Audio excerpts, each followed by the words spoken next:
காரணம் என்ன? எங்களோட காணி நாங்கள் 83ஆம் ஆண்டு வாங்கினாங்க. தையிட்டி விகாரை தொடர்பாக தையிட்டியில் நடக்கின்ற விடயங்கள் என்ன? இந்த போராட்டத்தில் வந்திருக்கின்ற ஒரு முஸ்லிம் ஐயா கூறிய பரபரப்பான கருத்துக்கள் என்ன? இங்கே என்ன இடம்பெறுகிறது? இந்த தையிட்டி கிராமத்தில் நடக்கின்ற பிரச்சனைகள் தொடர்பாக இன்றைய தினம் செய்திகள் என்ன, நிலவரங்கள் என்னன்னு சொல்லி இந்த காணொலியில பார்க்க போகின்றோம். விதுட யூடியூப் சேனலை முதல் முறையாக பாக்குறீங்கன்னு சொன்னா மறக்காம சப்ஸ்கிரைப் பண்ணி இந்த காணொலியை பாருங்க. வாங்க காணொலிகளை போகலாம். நாங்கள் நிற்கின்ற இடம் இலங்கை யாழ்ப்பாணம் தையிட்டி என்கின்ற ஊர். இது காங்கேசன்துறை வீதியால வந்தீங்கன்னு சொன்னா சரியாக காங்கேசன்துறை பீச், அந்த பீச் ரோட்டால ஒரு கொஞ்சம் தள்ளி ஒரு 300 மீட்டர் இந்த தல்சவனா ஹோட்டல் தாண்டி ஒரு 200 மீட்டர் தாண்டி வந்தீங்கன்னு சொன்னா இந்த ஊருக்கு நீங்க எல்லாம், அதாவது கலைவாணி வீதி என்று போட் போட்டிருக்கும். இந்த போராட்டம் நடக்கிற இடத்துல இருந்து விகாரையை பார்க்கலாம். விகாரை இதுதான் விகாரை. இது தொடர்பாகத்தான் இந்த போராட்டம் இடம்பெற்றுக் கொண்டிருக்கிறது. அதோட இந்த விகாரைக்கு வந்து இந்த பாதையினூடாகவும் நாங்கள் செல்லலாம். இதுல வந்து போலீசாரும் வந்து கடமையில் இருக்கணும், உள்ளுக்கு வந்து செல்ல முடியாது.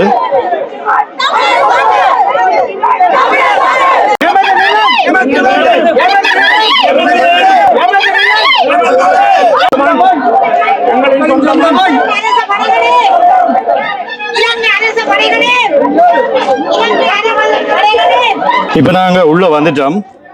கிராமத்துக்குள்ள நிக்கிறோம். தையிட்டி ஊர்ல தான் நிக்கிறோம். பாருங்க, முன்னால வந்து போராட்டங்கள் வந்து இடம்பெற்றுக் கொண்டிருக்கிறது.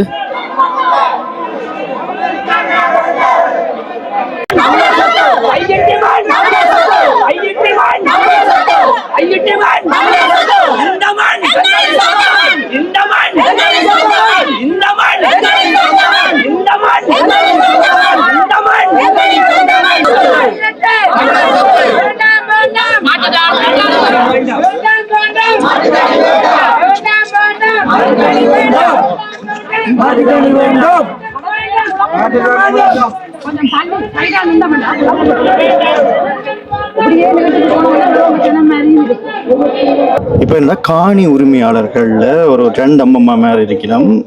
அதுல வந்து இந்த அம்மாவோட வந்து நாங்கள் உரையாட போறோம். இவங்க சொல்றதை வந்து நாங்கள் கேட்க போறோம். இவங்க தான் அந்த காணி உரிமையாளர்ல இந்த அம்மாவோட இவங்க என்ன சொல்றாங்கன்னு சொல்லி அந்த நிலவரத்தை நாங்க இப்ப கேட்போம். எங்களோட காணி நாங்கள் 83ஆம் ஆண்டு வாங்கினாங்க. அதுக்கு சின்ன வீடு இருந்தது. நாங்கள் ஒரு சாமானும் எடுக்காமத்தான் ஓடினாங்க. ஆடு மாடு கோழி வீட்டு சாமான் ஒன்றும் எடுக்கல, விடுபடவே எடுக்கத்தான் போனாங்க. போய் 90ஆம் ஆண்டு போய் ஒவ்வொரு வீடாக இருந்து இப்போ 18ஆவது வீட்டில் இருக்கிறேன். அதுவும் பேச்சும் கொடுத்து கொண்டு தான் இருக்கிறேன். அப்படி இருக்கேக்க இது எங்களோட காணியை அடாத்தா பிடிச்சு விகார கட்டி போடணும். அது எந்த காணி எங்கள் தெற்கால இருக்குது. இந்த காணி தெற்கால இருக்கு. அதுக்கு கத்தி வேறம் போடுறோம்னு நடிச்சு போட்டு டக்குன்னு சனத்தை மாற்றி இஞ்சால கொண்டு வந்து யாரையும் இந்த மரவி போட்டு தான் கட்டி பிறப்பு விழா செய்யவே. அப்பவும் நைனாதி யார வீடா சொன்னவர் அந்த பிக்கு சொன்னவர், இங்கே அது பொதுமக்கள் காணி நீங்கள் அங்கே கட்ட வேண்டாம், விகார தேவையில்லை, உங்களுக்கு கிரிநில விகாரம் இருக்கு, கிரிநில போய் அதை இப்போ வழிபடுங்கோ, இதில் விகார தேவையில்லை, அப்படி இல்லைன்னு இதை கட்டி திறப்பெல்லாம் செய்தவர். எங்களை ஏமாற்றி தூக்க வந்த இராணுவ தளபதி ஏமாற்றி ஏசுவசில் உறுதி போட்ட பண்ணித்தர சொல்லி நாங்கள் இந்த 16 காணிக்காரரும் உறுதி போட்ட பண்ணி கொடுத்த நாங்கள். அப்போ இதை இப்படி செய்வினோம்னு எங்களுக்கு தெரியாது. இதை காணி அபகரிக்கத்தான் போட்டஸ்டர் பண்ணி உறுதி வேணுமென்று எங்களுக்கு தெரியாது. இப்போதான் விளங்குது. இதை காணி அபகரிக்கிறதுக்காகத்தான் எங்களோட காணி உறுதி வேண்டி போட்டஸ்டர் படித்து வச்சிருந்தது என்று இப்போ எங்களுக்கு விளங்குது. ஆனால் எங்களுக்கு விகாரம் வேண்டாம், சிங்கள இராணுவமும் இதில் இருக்கக்கூடாது, நாங்கள் வந்து குடியிருக்க. எங்களுடைய அயற்சனம் சரியில்லை. அயற்சனம் சரியாக இருந்திருந்தால் இவ்வளவு தூரம் அவங்க கட்ட மாட்டாங்க. அயச்சனம் உடனே ஜிஎஸ்க்கு அறிவிச்சிருக்கலாம், ஏயுஎஸ்க்கு அறிவிச்சிருக்கலாம். அதை ஒன்றும் செய்யாமல் கண் மூடிக்கணும். இந்த முன் வீட்டுக்காரனே அந்த அதுக்கு காணி இருக்குது.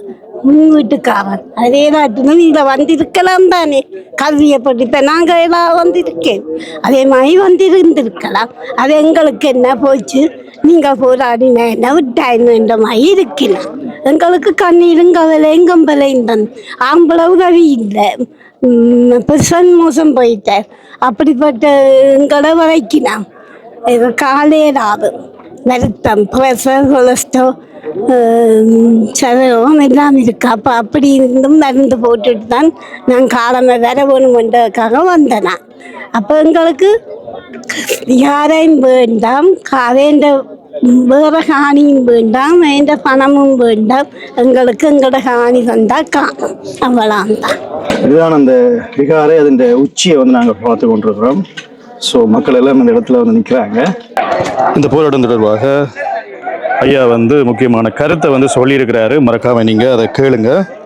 இப்பொழுது போராட்ட காலத்தில் வந்து நிற்கிறோம். பாருங்க, எல்லோருமே வந்து நிற்கிறோம். இன்னும் எந்தவித பிரச்சனைகளும் நடக்கல. போலீஸாரும் பாக்கினம் அங்கிருந்து பார்த்து நிற்கணும். எவ்வளவு மக்கள் போராட்டத்துக்கு வந்துருக்காங்கன்னு சொல்லி பாருங்க மக்களே. இதான் கலைவாணி வீதியால் நாங்கள் விகாரைக்கு செல்லுகின்ற பாதை இது.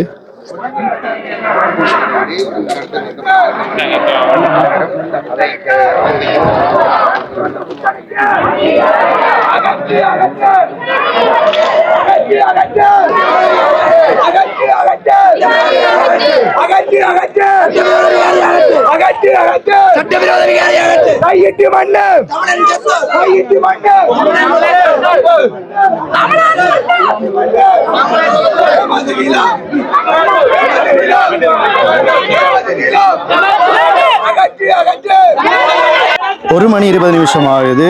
தொடர்ந்தும் போராட்டம் இடம்பெற்று கொண்டிருக்கிறது. நான் இப்பதான் களத்துக்கு வந்திருக்கிறேன். இந்த நிலவரங்களை உங்களுக்கு சரியான முறையில் அறிஞ்சு சொல்றதுக்காக. வணக்கம் ஐயா. முதல்ல வந்து போராடுறீங்க, கடுமையான வெயிலா இருக்கு. முதல்ல நீங்க எல்லாம் சாப்பிட்டீங்களா? சாப்பிட்ட உப்பான் சாப்பாடு நடந்து கொண்டு இருக்கு. ஓகே, கொஞ்சம் பேர் சாப்பிட்டு இருக்கு. நம்ம இப்போ சாப்பாடு சுழற்சி முறையில் அனுப்பி சாப்பாடு நான் வந்ததும் அவதானிச்சு நிறைய பெண்கள் இந்த முறை வந்திருக்கிறாங்க. எல்லாம் அம்மா அம்மா. ஆமாம், நிறைய பேர் முதல் இருந்ததை விட வந்திருக்கீங்க. சமூக ஆர்வலர் இருந்து எல்லாருமே வந்திருக்காங்க. ஸோ அதுதான் அந்த கேள்வி நான் கேட்டேன். கடும் வெயிலா இருக்குது நிற்கும் போது.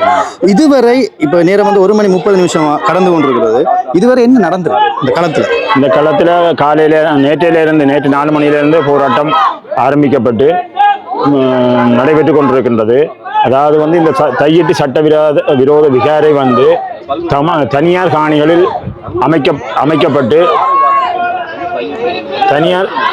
அமைக்கப்பட்டு ஒரு ஆக்கிரமிப்பு வேலையாக சிங்கள பௌத்த மேலாதிக்கத்தை மேலோங்கி தமிழ் தேசத்தை அழிப்பதற்கான நடவடிக்கையாகவே இந்த நடவடிக்கை மேற்கொள்ளப்பட்டு வந்து கொண்டிருக்கின்றது. இந்த நடவடிக்கை வந்து ஒரு இனத்தை பொறுத்தவரையில் ஒரு வருந்தத்தக்க ஒரு செயல். பேரினவாத அரசு தனது பலத்தை வைத்துக்கொண்டு ஒரு சகோதர சிறுபான்மை இனமாகிய தமிழ் மக்களை நசுக்கி அழித்தொழித்து தமிழினத்தையே ஒரு கரைக்கின்ற செயற்பாட்டில் தான் இந்த நடவடிக்கை முன்னெடுக்கப்படுகின்றது. இந்த போலீசாரோட வந்து நீங்க இவ்வளவு உரையாடினதாக இப்ப அறிஞ்சோம். இப்ப தற்சமயம் முன்னர் அவர்கள் என்ன உங்களுக்கு கூறியிருந்தார்கள்? தலைமையில் நிற்கிறவர்கள் போலீசாரோட நாங்கள் உரையாடுற அளவுக்கு இருக்கல.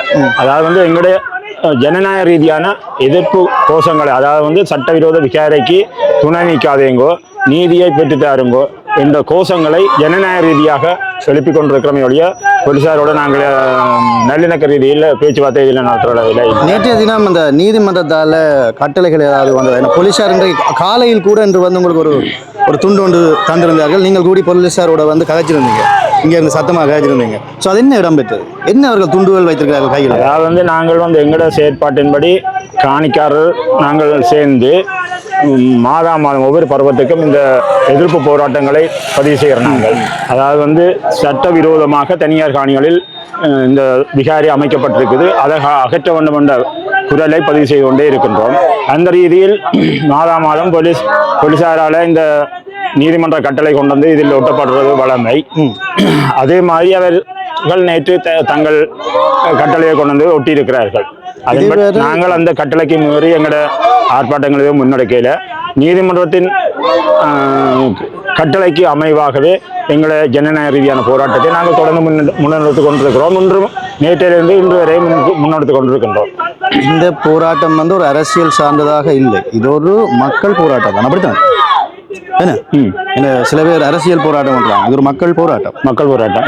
ஓகே, இப்போ உங்களுக்கு என்ன இடம்பெறும் நீங்க எதிர்பார்க்குறீங்க? இப்போ தொடர்ந்து போராடுறீங்க, 6 மணியோட போராட்டம் முடியுது.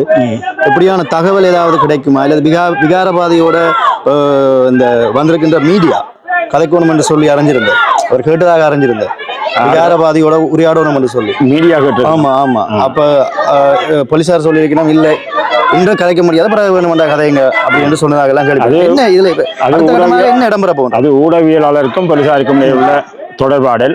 அதை அவைதான் அதை பற்றி கருத்து கூறலாமே ஒழிய நாங்கள் கருத்து கூறுற அளவுக்கு எங்களுக்கு அது தேவையற்ற ஒன்று.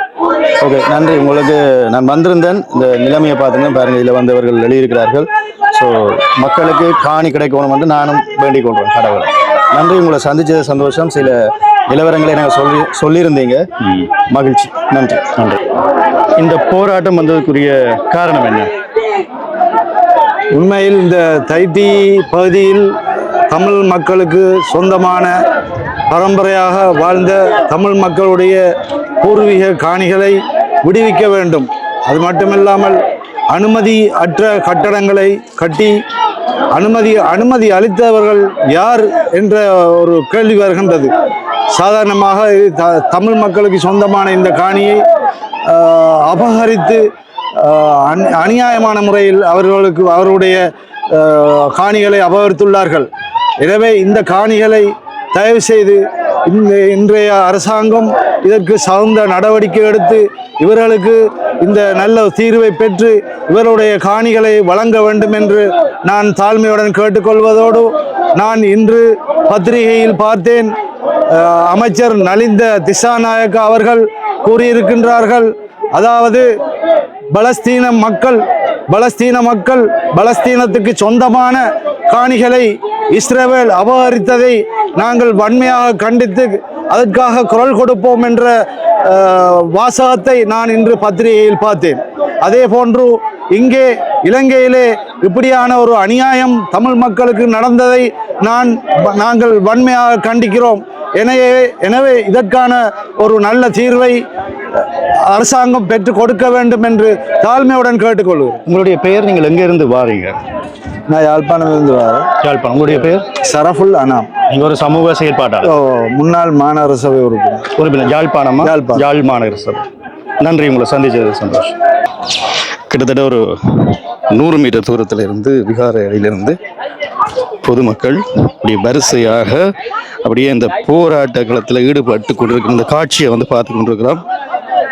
அப்படி அங்கு வரைக்கும் மக்கள்